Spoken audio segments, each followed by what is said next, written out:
On va réaliser différentes injections d'anatoxine. Je rappelle qu'une anatoxine, c'est une toxine qui a été modifiée afin de la rendre inoffensive pour votre organisme, c'est-à-dire qu'elle ne vous rendra pas malade.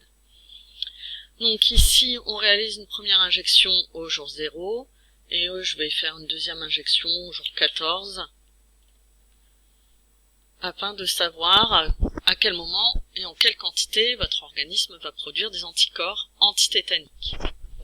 Donc on se rend compte que lors de la première injection, il y a un délai de 3 jours avant que la production d'anticorps se réalise. Donc de 0 à 3 jours, on a notre quantité d'anticorps qui reste stable et sur une quantité nulle. Puis on a une augmentation de cette quantité d'anticorps antitétaniques jusqu'à un maximum de 18 unités arbitraires. Cela va prendre 3 à 4 jours.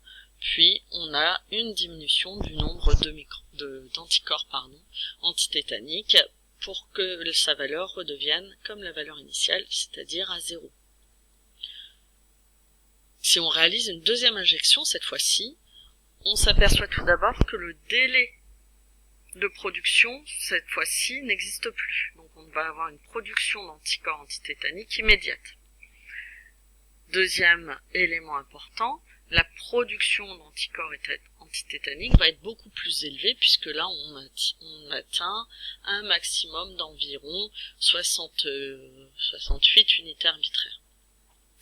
Et enfin, troisième différence, la diminution va être beaucoup plus longue pour redevenir au niveau initial, c'est-à-dire que l'organisme va produire des anticorps beaucoup plus longtemps.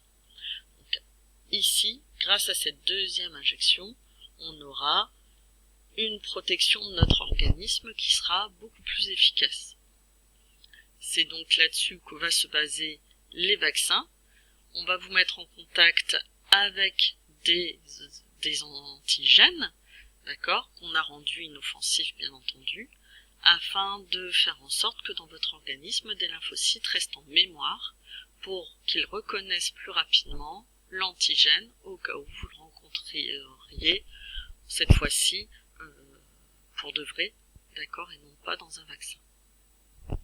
Cela vous évitera de ce fait-là d'avoir une infection, puisque vous allez pouvoir neutraliser immédiatement l'élément étranger sans avoir justement ce délai de 3 jours.